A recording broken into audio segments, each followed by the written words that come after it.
অনার্সে আসো না? হ্যাঁ অনার্স ফোর্থ ইয়ার। তো এখন আমরা আর কলেজে কি ক্লাস হয় ফার্স্ট ইয়ার সেকেন্ড ইয়ারের ওদের? এটা শিওর বলতে পারলাম না, কিন্তু যতটুকু মনে হয় হয়। ওদের পাশের আর তো খুব খারাপ। হ্যাঁ এখন রেজাল্টের রেজাল্ট তো খুব খারাপ। হ্যাঁ খুবই খারাপ হচ্ছে। একটু ভাইয়া আমাদের কলেজের প্রতি একটু আপনি আকর্ষণ দিবেন। হ্যাঁ আমার রেজাল্ট গুলো আমি ইয়ে করবো, মানে আমাদের স্যাররা বলছিল আপনাদের সাথে যদি কখনো সরাসরি দেখা ভালো হয় তখন কি আপনি না ওই অফিসে গেলেন তো, আপনি গেলেন তো আবার এখানে গেলেন, আপনি তো অফিসে গেলেন 6 তলায়, তো আবার কি? ওকে ঠিক আছে, আপনারা ভাইয়া বিশেষ করে আমাদের কলেজের প্রতি একটু খেয়াল রাখেন।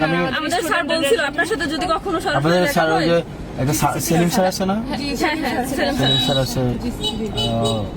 স্যার এখন রহিম বক্সি এখন স্যার উনি প্রিন্সিপাল স্যার রহিম বক্সি। ঠিক আছে, আমরা এগুলো নিয়ে বসবো এবং আপনারা পড়াশোনার জায়গায় যে জায়গায় রেজাল্ট তো খারাপ না, 30% পাস করে আপনাদের এখানে। জি ভাইয়া একটু যদি আমাদের এখানে ভালো ভালো টিচার আসতো না, মঞ্জু সাহেব এই কলেজটা খুব কষ্ট করে পড়ছে, জি এবং এই কলেজে তখন তো কোনো মহিলাদের কলেজ ছিল না। আমরা অনেক ভালো রেজাল্ট করছি। আমি ভাইয়া আমরা তো ভাইয়া সবার ফার্স্ট ক্লাস। Oh great. ভাইয়া